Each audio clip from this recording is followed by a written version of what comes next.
epidemiologico della regione, non esiste un'emergenza sanitaria, solo il 4% dei positivi è sintomatico, ma l'età media è scesa drasticamente. Zaia, tanti aumenti perché c'è stato un irresponsabile abbassamento della guardia. Tornano le previsioni dell'algoritmo per capire gli scenari futuri, mentre Zaia annuncia sono arrivati dall'estero i primi test fai da te, e sulla Svizzera il governatore confronta i dati, sono loro a dover chiudere le frontiere. A conclusione delle celebrazioni per l'anniversario del Vajont, un convegno stamane a Longarone alla lotta contro il Covid, testimone d'eccezione il paziente numero 1 di Codogno. Lanciata in primavera sta funzionando la banca del plasma voluta dalla regione, sono sempre di più i pazienti curati con questa metodologia. Cittadino cinese fermato per un controllo perché non indossava la mascherina, i carabinieri scoprono in possesso di 40 kg di marijuana, è caduto a Padova. Anche un trevigiano denunciato in un'operazione contro la pedopornografia minorile in tutta Italia, sequestrate immagini shock di bimbe e anche neonati. Risparmiatori traditi dalle ex banche popolari, primo indennizzo arrivato, a Curtarolo si fa il punto della situazione e si festeggia il bonifico ad una donna di Galera Veneta. Matrimonio a Venezia per Adriano Panatta, leggendario campione di tennis, ormai trevigiano d'adozione, che convola a nozze con la storica compagna Anna Bonamigo. Telespettatori di Antena 3, buonasera e ben ritrovati. Il telegiornale del Veneto, fra pochissimo vi daremo il dato del bollettino dell'azienda Zero sulla giornata, sui contagi. Prima però parliamo di quanto è stato detto oggi nel punto stampa del governatore Zaia, nel giorno in cui il governo riunisce ministri e capi delegazione per ragionare su una nuova eventuale stretta delle osservanze, insomma, per il DPCM, e in attesa della riunione urgente prevista per domani del comitato tecnico scientifico. Zaia ha presentato uno studio epidemiologico da cui si evince, dati alla mano, il dato, insomma, quello che già si dice un po' da giorni, cioè che nonostante l'aumento dei contagi sia forte, non c'è emergenza negli ospedali. I contagi numericamente come a marzo, ma solo il 4% è sintomatico. E poi ancora il ritorno dell'algoritmo per le previsioni degli scenari futuri, i test per l'autodiagnosi e ovviamente è tornato a parlare anche del caso Svizzera. Tutto questo nel primo servizio. Dobbiamo evitare altre restrizioni, altre misure. Roma non deve imporre un nuovo lockdown, in questa direzione devono andare gli sforzi del Veneto. Lo aveva anticipato il ministro per gli affari regionali Boccia alcuni giorni fa. Non possiamo escludere, aveva detto, la chiusura dei confini tra le regioni. Oggi è il presidente Zaia che, annunciando il ritorno delle previsioni dell'algoritmo, dà i nuovi dati dei contagi e dei ricoveri effettivi, escludendo così ogni ipotesi di emergenza sanitaria. Per noi l'indicatore vero è l'ospedale. Ma scusate, noi ci stiamo occupando di sanità pubblica. Se c'è l'ospedale che non è in difficoltà, perché 29 persone in terapia intensiva in tutto il Veneto su 4.900.000 eventi non mi sembra una grande incidenza. Il 96% dei contagiati in Veneto è asintomatico. A marzo invece un positivo su 3 veniva ricoverato in terapia intensiva. Non abbiamo i ricoveri e il carico in ospedale che avevamo a marzo. Cambia poi l'età media di chi si positivizza. Siamo passati da un'età mediana di 60 a 65 anni del positivo a un'età mediana di 40 a 45 anni. Tradotto, il Covid si contrae maggiormente con una vita attiva nelle situazioni in cui i contatti sociali sono particolarmente favoriti. In questi casi serve più attenzione. C'è un calo di attenzione e c'è un abbassamento della guardia irresponsabile. Restano basse le percentuali di contagio in classe. Ad oggi si è ammalato solo lo 0,4% degli alunni e lo 0,25% degli operatori scolastici. Attenzionato il caso veneziano, con un boom di contagi nelle ultime 48 ore. A Venezia esiste un caso a Venezia, perché c'è un cluster veneziano, e quindi noi abbiamo un focolaio, Dal Ben stamattina ne ha parlato. Non c'è nessuna tragedia, ma vanno seguiti. Sul fronte tamponi, il Veneto, dopo il test rapido validato da Roma, sta testando anche i test fai da te, che potrebbero rappresentare la nuova frontiera nella gestione del contagio. Vi posso garantire, visti, toccati con mano, Rigoli ha già anche dei kit validati che arrivano dall'estero per, diciamo, l'autosomministrazione del fai da te. La stoccata alla fine arriva per la Svizzera, che ad oggi segna il doppio dei contagi giornalieri rispetto alla nostra regione. Fanno anche metà dei tamponi nostri, hanno il triplo, 1,5 volte di positivi.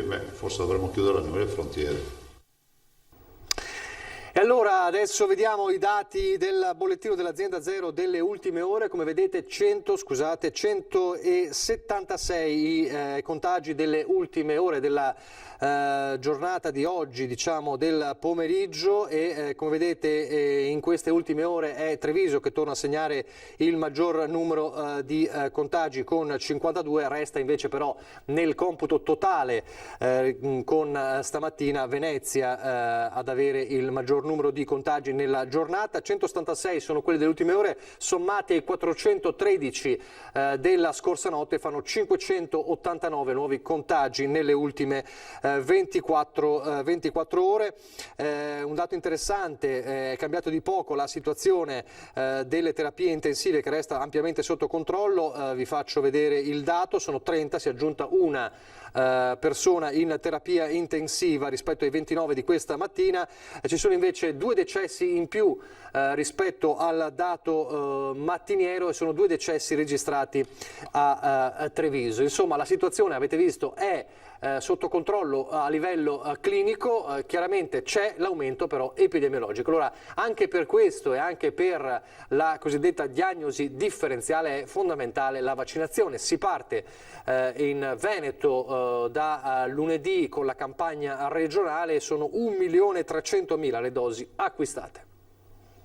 Lunedì 12 parte la campagna di vaccinazione antinfluenzale della Regione Veneto. Col coronavirus la vaccinazione riveste un ruolo ancora più importante degli anni scorsi, non più solo perché previene l'influenza e soprattutto le forme complicate di influenza che colpiscono le stesse fasce d'età a maggior rischio di complicanze legate al Covid, quindi soprattutto anziani e persone che soffrono di patologie croniche, ma anche perché facilita e non poco l'attività delle strutture sanitarie che si trovano a fronteggiare un'epidemia dai sintomi spesso molto simili.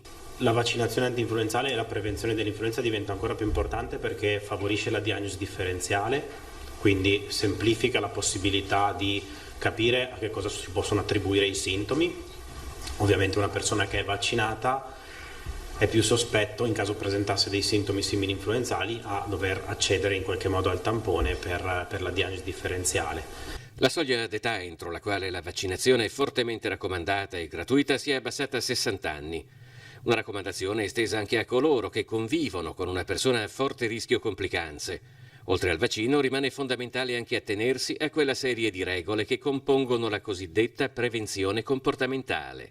La corretta igiene respiratoria, evitare il contatto con persone che presentano sintomi, che spesso si sono simili tra il Covid e l'influenza, l'utilizzo delle mascherine a protezione delle vie respiratorie in tutti i contesti in cui sono raccomandati, e in particolare anche se si è in contatto con persone che appunto presentano sintomi anche blandi e che in qualche modo potrebbero essere un inizio di un'influenza o appunto potenzialmente anche di un'infezione da Covid. La campagna vaccinale antinfluenzale della Regione Veneto utilizzerà 1.320.000 dosi, per la gran parte già distribuite, contro le circa 800.000 acquistate l'anno scorso. A invitare a usare le mascherine anche chi il Covid l'ha visto davvero da vicino ed è stato il primo, perché è chiamato da tutti il paziente 1 di Codogno. È Mattia Maestri, che oggi, stamane, era a Longarone, dove a conclusione delle celebrazioni dell'anniversario del Vajont si è parlato in un convegno della lotta della scienza contro il coronavirus, e c'era appunto il paziente 1 di Codogno. Sentiamolo.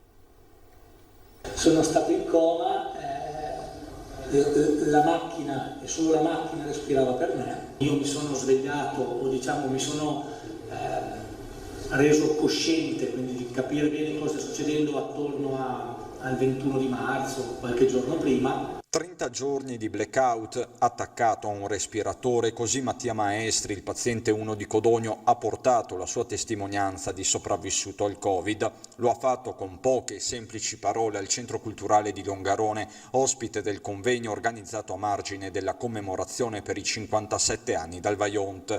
La tragedia di ieri, l'emergenza di oggi, il filo conduttore dell'incontro, che ha visto alternarsi le voci di autorevoli medici e scienziati come Marco Mazzorana, ricercatore di Longarone nel prestigioso Diamond Light Source di Oxford. Qui si studia la cura al virus anche grazie a un macchinario unico al mondo. Si chiama sincrotrone, è un grande laboratorio che produce un tipo particolare di luce attorno all'anello che viene utilizzato per produrre questa luce. Sono disposti dei laboratori in cui questa luce viene estratta e viene convogliata sui campioni. La scienza quindi a servizio della ricerca per evitare nuove emergenze e nuove catastrofi, ma la scienza da sola non basta, serve la responsabilità di ciascuno su uso delle mascherine e distanze. A dirlo è lo stesso Maestri, uno che il Covid lo ha visto in faccia nella sua forma più aggressiva e brutale. Io penso che non ci sia altro da fare per noi persone comuni, quindi se dovessi suggerire qualcosa è semplicemente di continuare a fare quello che stiamo facendo. E poi la cura contro il Covid, non solo il vaccino che arriverà e bisognerà aspettare ancora a lungo. La banca del plasma voluta dalla Regione del Veneto e lanciata in primavera sta funzionando, la terapia sta funzionando, ce lo raccontano proprio i tecnici che stanno lavorando su questo fronte. L'obiettivo della realizzazione della banca è stato raggiunto, ma anche stiamo raggiungendo lo scopo della realizzazione della banca. E lo scopo è quello di curare i malati attraverso l'utilizzo del plasma delle persone guarite dal Covid-19 che quindi hanno maturato gli anticorpi, materiale biologico che fa la differenza nel trattamento della patologia. Giustina De Silvestro è il medico che a fianco della Regione ha prima sperimentato e poi implementato il sistema all'azienda ospedaliera di Padova. Insomma, la cura funziona, e a dirlo è anche il raffronto con la primavera. Il plasma viene utilizzato in quei pazienti che hanno una forma di polmonite legata appunto a questa infezione virale che può compromettere la funzionalità respiratoria in maniera grave. I pazienti che hanno presentano questo quadro clinico ci sono ancora, non ci sono stati soltanto nel primo episodio epidemico, ma si presentano ancora oggi. Che cos'è che è cambiato rispetto a prima? È che oggi abbiamo il prodotto pronto, disponibile, per cui possiamo somministrarlo in fasi molto più precoci di malattia.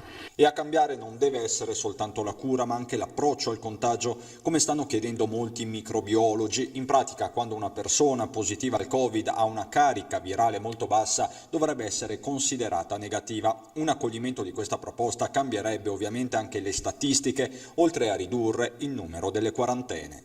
Cambia la vita per tutti, perché immaginate voi, abbiamo avuto un caso di marito e moglie col negozio, uno dei due era positivo, sempre a CT elevato, ma è dovuto stare in isolamento, in quarantena, con il marito, il negozio è stato chiuso. Ecco, queste situazioni non le vogliamo più vedere. Poi ci sono i controlli, come dicevamo, i controlli per verificare l'utilizzo delle mascherine. A volte i controlli si trasformano in qualcos'altro.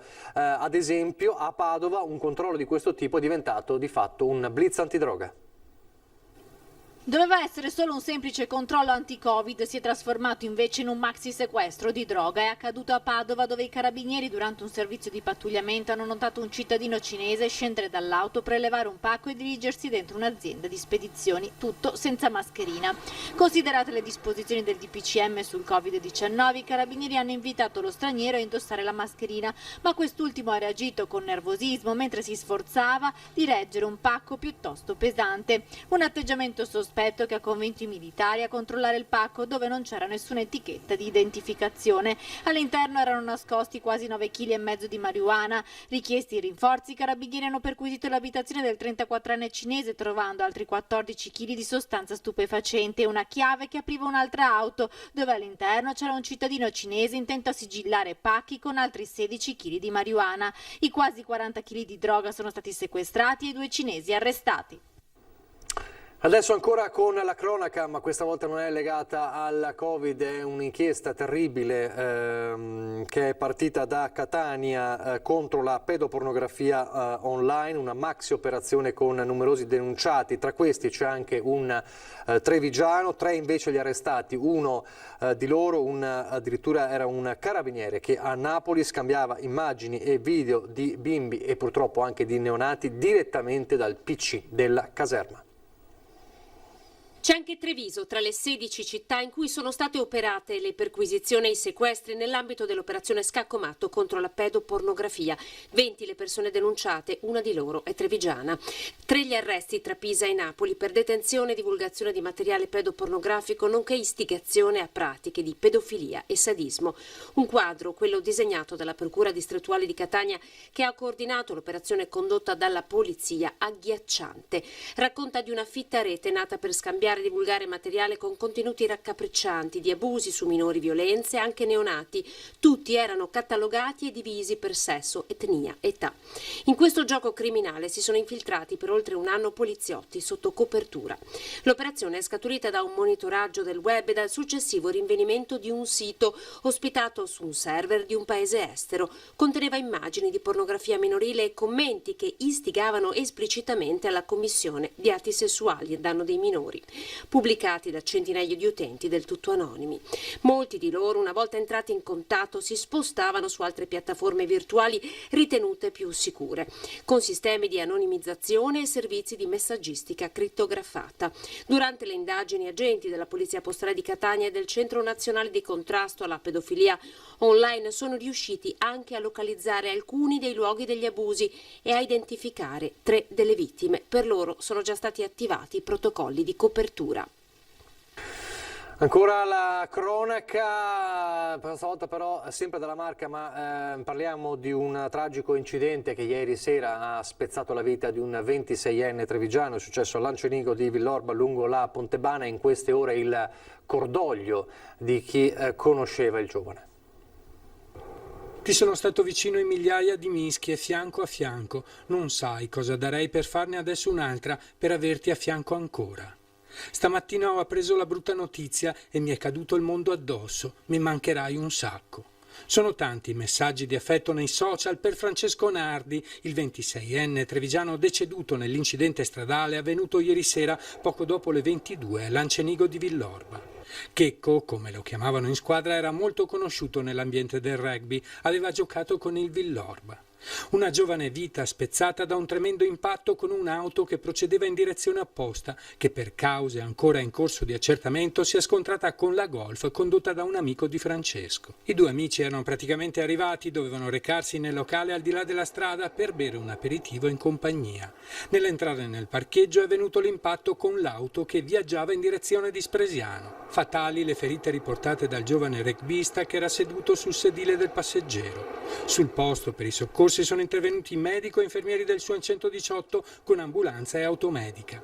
Inutili purtroppo tutti i tentativi di rianimare il 26enne deceduto poco dopo a causa delle gravissime lesioni riportate nell'incidente. Ferito invece fortunatamente in maniera non grave l'amico di Vittorio Veneto di 21 anni. Sul luogo dell'incidente sono giunti anche i vigili del fuoco di Treviso e i carabinieri della stazione di Villorba che hanno avuto il delicato compito di svolgere i rilievi del caso e accertare la responsabilità del sinistro. La Pontebana è rimasta a lungo chiusa al traffico. La salma è ora a disposizione dell'autorità giudiziaria che aprirà un fascicolo d'indagine per omicidio stradale. Il 35enne al volante della BMW ha riportato solo lievi lesioni. Adesso parliamo del Fondo Indennizzo Risparmiatori. Ieri abbiamo raccontato con le parole di Patrizio Miatello, insomma, la notizia dell'arrivo del bonifico, del primo bonifico. Oggi è stato fatto il punto della situazione a Curtarolo.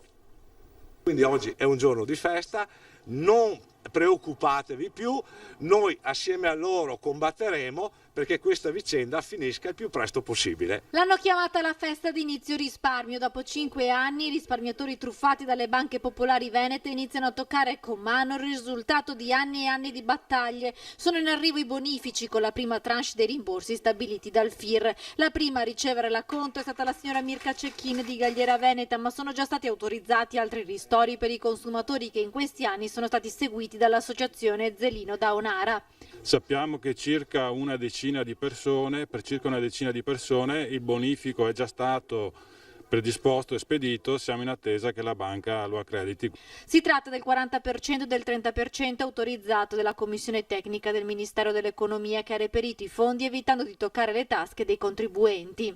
Oltre ad aver fatto la cosa più giusta, cioè risarcire queste persone che avevano avuto dei comportamenti non corretti da parte delle banche che avevano subito, non abbiamo usato i soldi dei contribuenti, cioè i soldi che si pagano con le tasse, che i cittadini pagano con le tasse, ma bensì abbiamo utilizzato i conti dormienti, i fondi dormienti, che sono dei fondi che rimangono fermi nelle banche, nel sistema bancario e nel sistema assicurativo. Alla festa organizzata a Curtarolo, nel Padovano, hanno partecipato gli esponenti 5 Stelle del governo che in questi anni hanno lavorato per ottenere i rimborsi. Soddisfatto il ministro Federico D'Incà, che ha promesso che tutti i risparmiatori otterranno i risarcimenti. È una giornata bellissima questa, è anche molto emozionante perché abbiamo visto anche i primi bonifici arrivare. La signora Cecchin, ad esempio, che ha ricevuto il primo bonifico da parte della Consap, vuol dire che in questo momento inizia il percorso, per cui arriva prima l'acconto e poi arriveranno il 30% fino a 100.000 euro, come abbiamo promesso in legge di bilancio da parte del Movimento 5 Stelle. Abbiamo 1 miliardo e 575 milioni di euro come copertura. Allora sentiamo le parole della signora Mirka, che è stata la prima ad essere risarcita e ha detto, insomma, avevo perso ogni speranza. Sono rimasta molto meravigliata perché c'è stato un periodo che non ci credevo più. Venerdì mattina ho acceso il cellulare, mi sono accorta che c'era stato un versamento e questo mi ha molto rallegrata.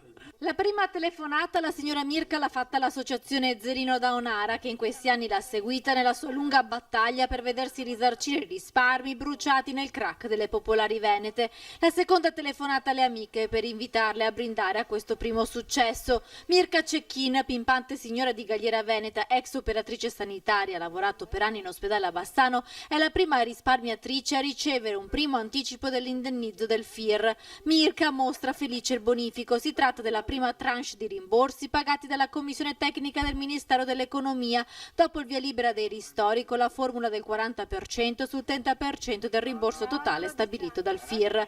La sua storia è quella di centinaia e centinaia di risparmiatori truffati, convinti a diventare azionisti della Popolare di Vicenza, investendo i risparmi di una vita. Io sono stata invitata, sollecitata dalla gente della mia banca, che avevo una stima immensa, e mi vergognavo immensamente io essere socia, cioè essere azionista, ma io azionista. E quando lui mi invitava a Vicenza alle assemblee non sono mai andata perché mi vergognavo essere azionista. Cioè io sono non sono una che possiede chissà che cosa. La delusione per Mirka e il suo papà era stata grande, anche perché si fidavano della gente della banca di Galliera che all'epoca propose l'investimento. Prevedeva, proprio era ciecamente convinto di essere nelle mani migliori, anch'io, ovviamente anch'io. Ed è stato un grosso colpo che mai avrei immaginato, insomma. Ora però un primo risarcimento è arrivato e Mirka, che si ritiene fortunata rispetto a tanti consumatori che hanno perso tutto, ha deciso di dividere quei soldi tra i nipoti. E adesso il caso invece di una truffa ai danni dell'INPS scoperta dalla Guardia di Finanza.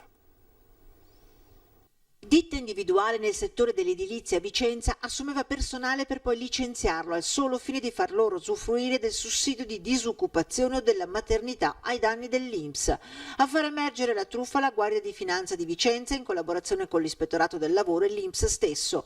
41 i soggetti denunciati, la maggior parte per il reato di truffa aggravata per il conseguimento di erogazioni pubbliche. 3 denunciati anche i 2 amministratori della provincia di Vicenza e un consulente del lavoro della provincia di Salerno. I 3 dominus di questo schema fraudolento, quindi l'amministratore di diritto, l'amministratore di fatto e il consulente del lavoro, fossero tra l'altro legati con diversi dipendenti da legami o di convivenza o di parentela o di conoscenza. Dal vicentino, padovano, trevigiano e dal salernitano 43 dipendenti assunti con la qualifica di addetto alla contabilità generale, impiegato d'archivio, a fronte di una totale assenza di documentazione contabile per gli anni successivi al 2013.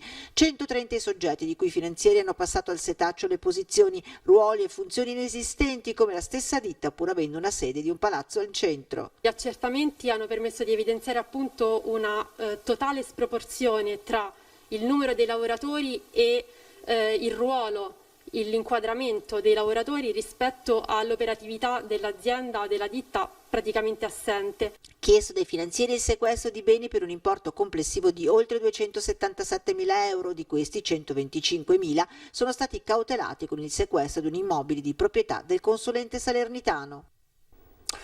Il centro funzionale decentrato della Protezione Civile del Veneto, viste le previsioni meteorologiche relative allo scenario di forti temporali nelle prossime ore, ha emesso un nuovo avviso di criticità idrogeologica, decretando lo stato di attenzione da riconfigurare a livello locale in fase di preallarme e allarme a seconda dell'intensità dei fenomeni. Dalle 20 di oggi alle ore 6 di lunedì 12 ottobre preoccupano soprattutto le forti raffiche di vento previste. E adesso a Venezia i fiori d'arancio a Ca' Farsetti per la leggenda del tennis Adriano Panatta, trevigiano d'adozione, ha sposato la sua storica compagna Anna Bonamigo nella città più romantica del mondo.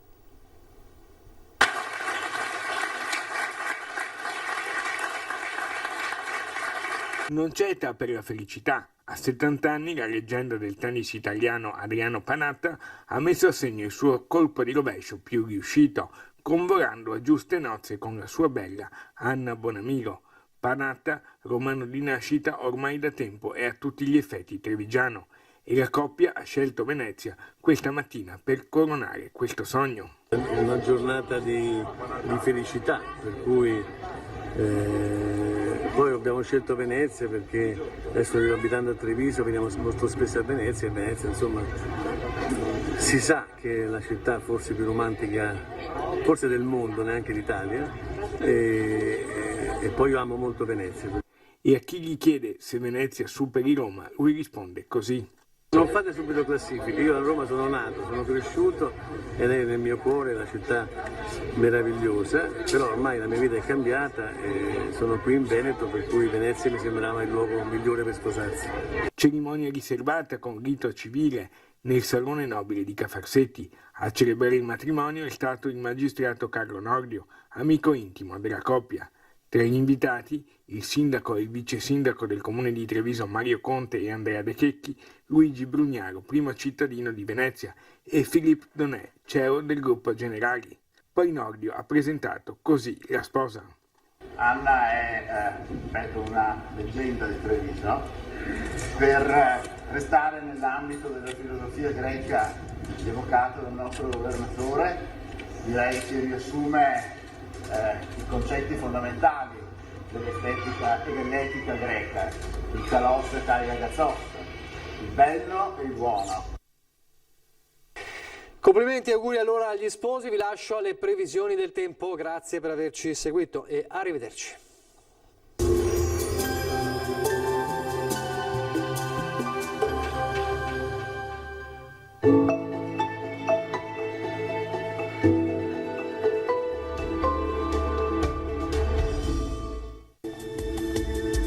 Benvenuti al Meteo. Una nuova perturbazione dall'Artico raggiunge l'Italia, maltempo e temperature in brusco calo. Insomma, l'autunno sembra davvero entrare nel vivo. La situazione nel dettaglio.